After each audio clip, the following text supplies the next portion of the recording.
विशाल कामत आपल्यासोबत जोडले गेलेले आहेत उद्योजक, त्यांच्याकडे थेट जाते कारण फार कमी वेळाकरता ते आपल्यासोबत उपस्थित आहेत.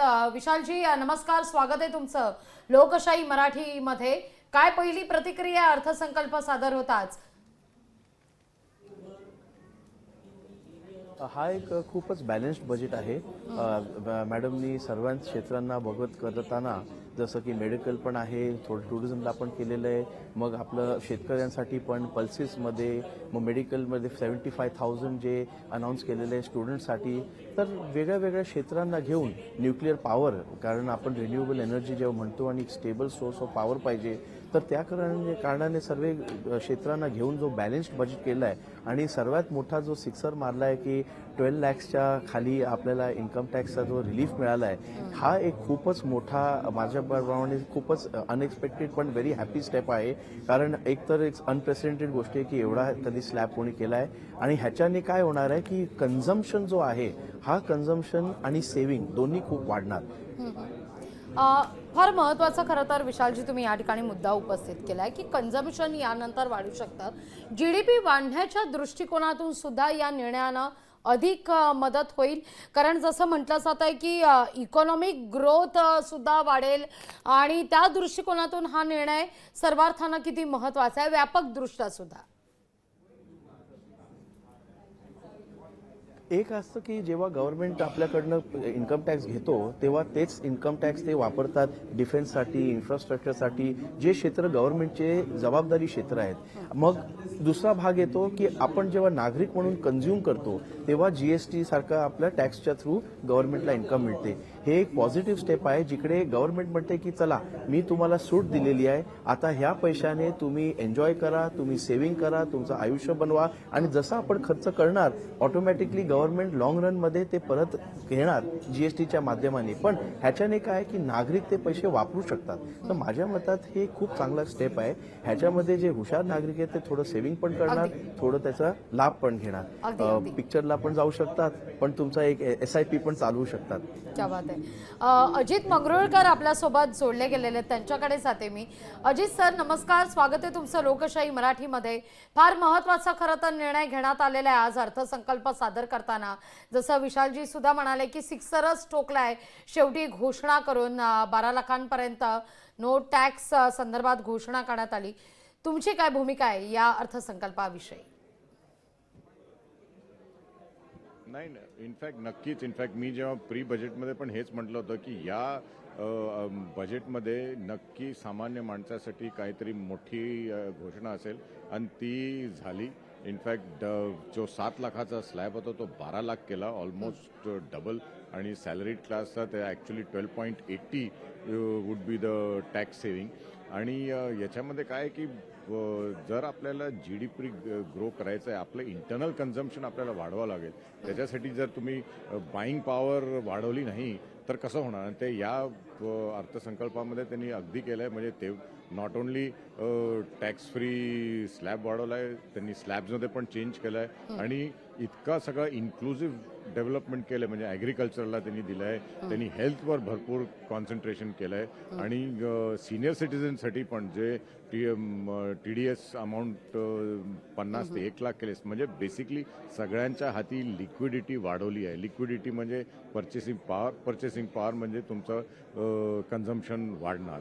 आणि त्याच्यामुळे जो आपला GDP टार्गेट आहे सध्या, ऑफकोर्स आपण 6.5 किंवा 7% म्हणतोय, तो वर नक्कीच जाणार. प्लस MSMEसाठी पण त्यांनी एवढा सपोर्ट दिला. तो जो क्रेडिट कार्ड काढला विथ 5 lakhs क्रेडिट अवेलेबल, म्हणजे इझी क्रेडिट, इझी लिक्विडिटी, हे या माध्यमानं सप्लाय साईड पण स्ट्रॉंग केलं आहे, डिमांड साईड पण स्ट्रॉंग केलं आहे. तर अगदी म्हणजे इतके वर्ष आपल्याला असा काही दिसला नव्हता सामान्य वर्गासाठी, आपल्या सगळ्यांसाठी. आपण नुसतं निराश होऊन होतो की अरे काही केलं नाही. पण या बजेटमध्ये त्यांनी एक अगदी मोठा स्टेप घेतला आहे, जो माझ्या दृष्टिकोनाने अगदी एक तर फील गुड फॅक्टर, म्हणजे देशाचं पूर्ण सेंटिमेंट पॉझिटिव्ह होईल. त्याच्या व्यतिरिक्त ॲक्च्युअल पर्चेसिंग पॉवर वाढेल. अगदी विशाल सर सुद्धा आपल्या सोबत जोडले गेलेले आहेत. विशाल सरांकडे मी जाणार आहे, या सगळ्या संदर्भात जाणून घेणार आहे. पण निखिल सर, मला अजित सर, मला हा मुद्दा या ठिकाणी उपस्थित करायचा आहे की जसं तुम्ही उल्लेख केलात की GDP ग्रो होण्याच्या दृष्टिकोनातून या निर्णयाचा अधिकच आपल्याला फायदा होईल. क्रेडिट कार्ड संदर्भात सुद्धा निर्णय महत्त्वाचा घेण्यात आलेला आहे.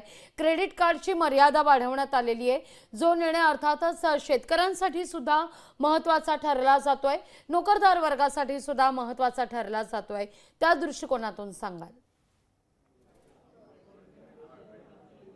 नाही, मेन थिंग हा जो क्रेडिट कार्ड आहे हा बेसिकली MSME साठी आहे. हा काही this is not a credit card जो आपण नॉर्मल हे MSME म्हणजे MSME कंपनीसाठी आहे की तो हा क्रेडिट कार्ड थ्रू त्यांना 5 लाख क्रेडिट मिळू शकतं. जो म्हणजे आज 5 लाखासाठी पण त्यांना जे बँकेच्या खेपा घालाव्या लागायच्या आणि हे ते जरा ते जो प्रोसिजरच कमी होऊन जाईल आणि स्ट्रेट डायरेक्टली 5 लाख MSMEच्या हातात येतील. आणि तो एक खूप मोठा मुद्दा आहे. म्हणजे तुम्हाला तो जो वर्किंग कॅपिटल रिक्वायरमेंट्स आहे ते तुमच्या हातात क्रेडिट कार्डच्या द्वारे त्यांनी दिले. म्हणजे तुम्हाला सप्लाय साईड पण स्ट्रेंथन करायला दिलंय आणि बाकी सगळ्या याच्यात ऑफकोर्स म्हणजे जितकं लिक्विडिटी वाढवण्यासंदर्भात त्यांनी जे काय करता आलं केलंय. आता आपल्यावर आहे की किती आपण त्याचा फायदा घेतो. म्हणजे याच्यात सेव्हिंग्ज पण होऊ शकतात आणि स्पेंडिंग पॉवर पण वाढली आहे.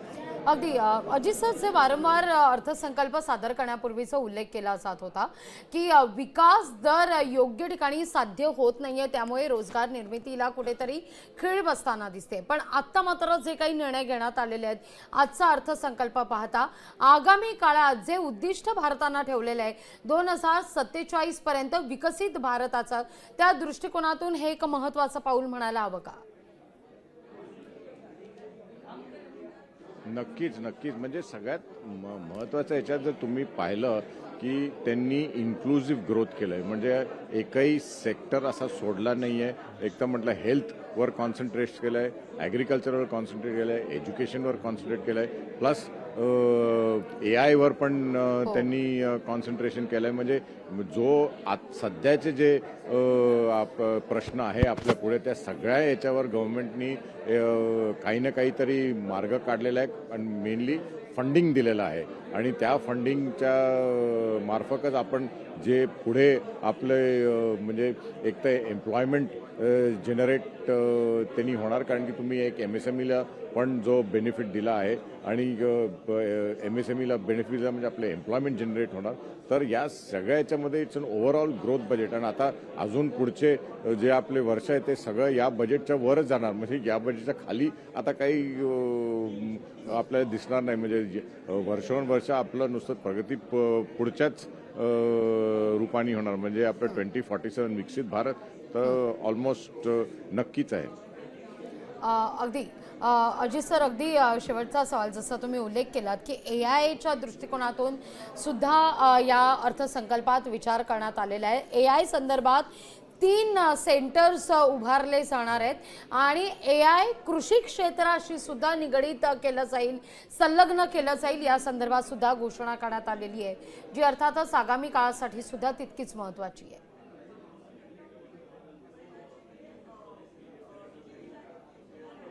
नाही, नक्कीच. कारण की आता आज जर तुम्ही पाहिलं म्हणजे मागच्या वर्षी AI कुठे होतं आणि आज AI कुठे आहे.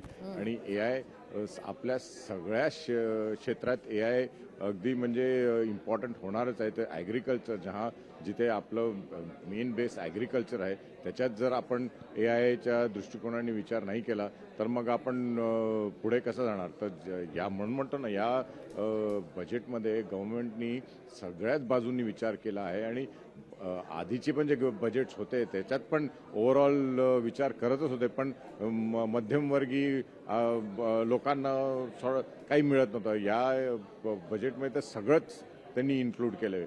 आणि म्हणजे आता पुढचे जे बजेट्स आपल्याला दिसणार ते तर याच्याहून, जसं मी म्हटलं, हा एक स्टेपिंग स्टोन बजेट आहे जो 2047च्या मार्गावर आहे. अगदी खूप खूप धन्यवाद अजित सर, आमच्याशी संवाद साधलात त्याबद्दल. लोकशाही मराठी ऐका, पहा, जागरूक रहा.